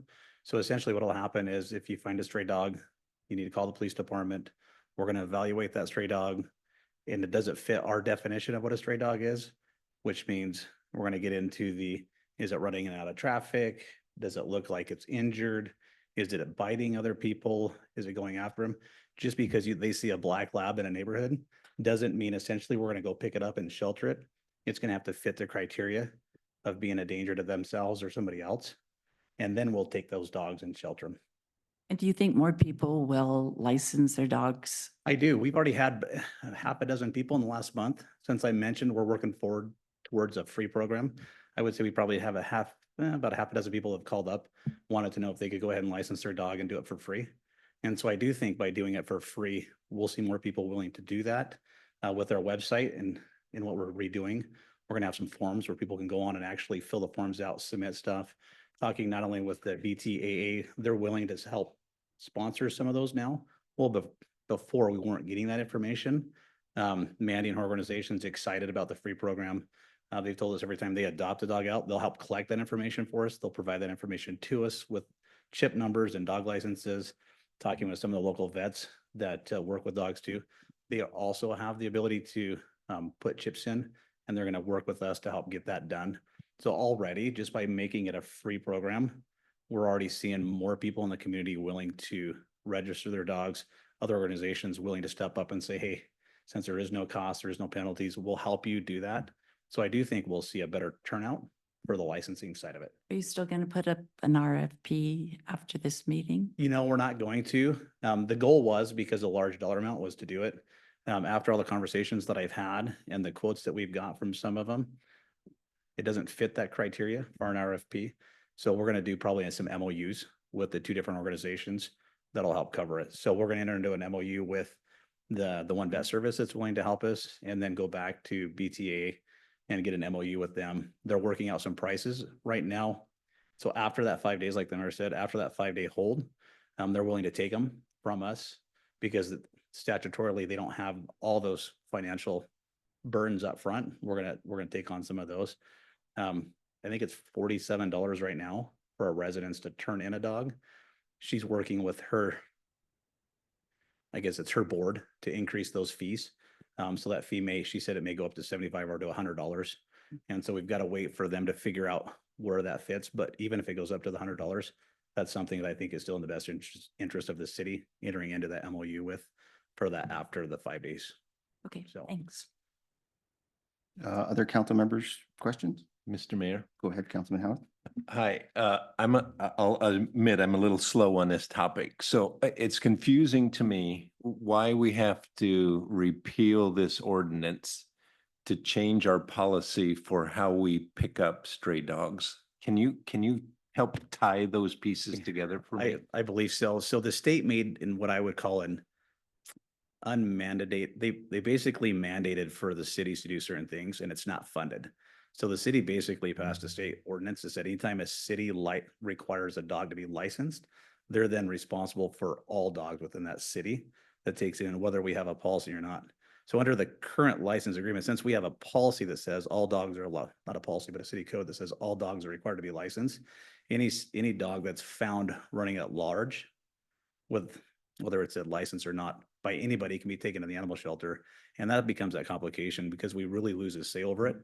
And so that dollar amount that Mandy was looking for their organization for housing them for those 5 days really put that burden back on us. So by changing the city ordinance and saying we don't require it, eliminates that state mandate for us having to pick up that burden, and it puts it back on the county and other organizations instead of us.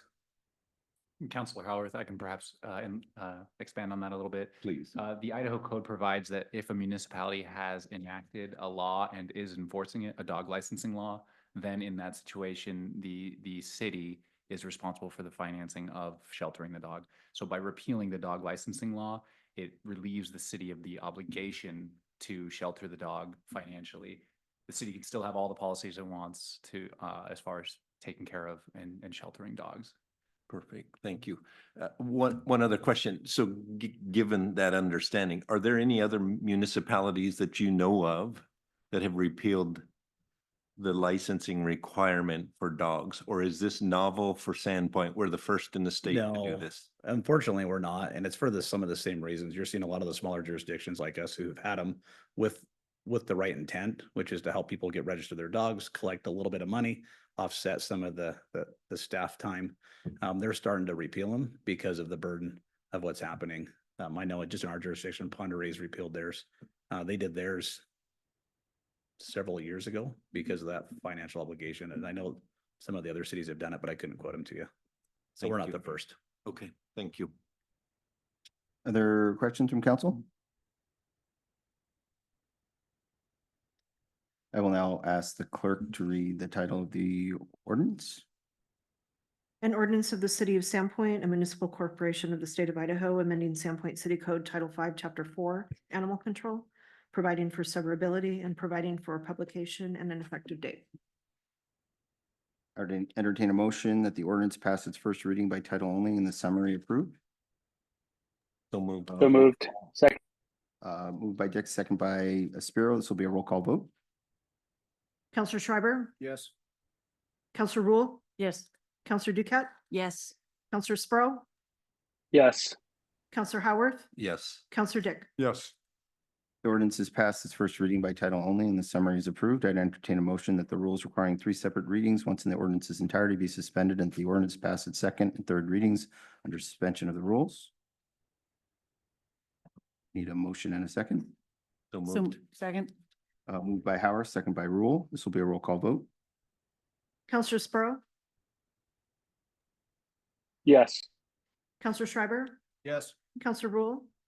Yes. Counselor Dick? Yes. Counselor Howard? Yes. Counselor Duquette? Yes. Motion passes and the ordinance will be considered read, passed, and adopted under the suspension of the rules. Will become effective following publication of the summary in the newspaper. With no further business on the agenda, the meeting is now adjourned at 7:31 PM.